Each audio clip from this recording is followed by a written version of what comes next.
యేసుక్రీస్తు పరిశుద్ధ నామానికి మహిమ కలుగునుగాక. సజీవ వాహిని అనుదిన వాహినిలో విముక్తి అనే పాఠ్యభాగాన్ని అధ్యయనం చేద్దాం. 69 రోజులుగా భూగర్భంలో చిక్కుకున్న 33 మంది చిలీ దేశంలో మైన్లో పనిచేసేటువంటి వారు రక్షించబడ్డారు. వీరిని రక్షించడాన్ని ప్రపంచమంతా చూసింది.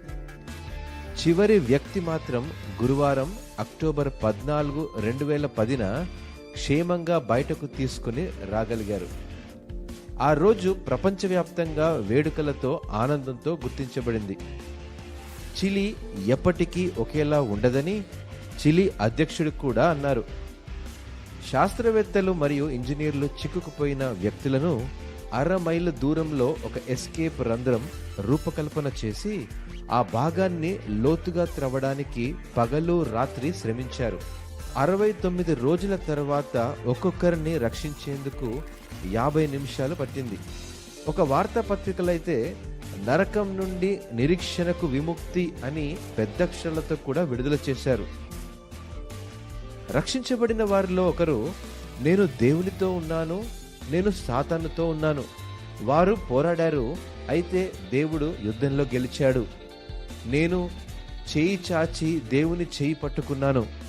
నేను రక్షించబడతానని నేను ఎప్పుడు ఊహించలేదు అని తన సాక్ష్యాన్ని ప్రపంచానికి తెలియజేశాడు.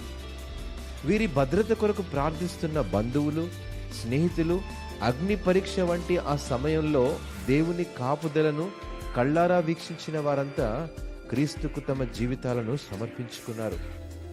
హల్లెలూయా.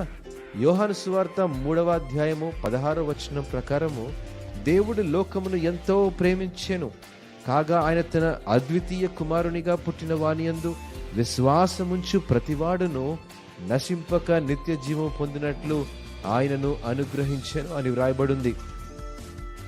మన పాపాల శిక్ష నుండి మనలను రక్షించడానికే యేసు తాను చేయగలిగినంతా చేశాడు. ఆయన ఇక చేయవలసింది ఏమీ లేదండి.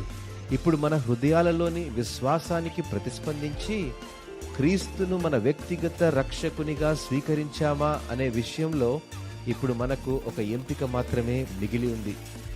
ఈ నిర్ణయం మీకే వదిలేస్తున్నాను. దేవుడు మిమ్మల్ని ఆశీర్వదించును గాక. ఆమేన్.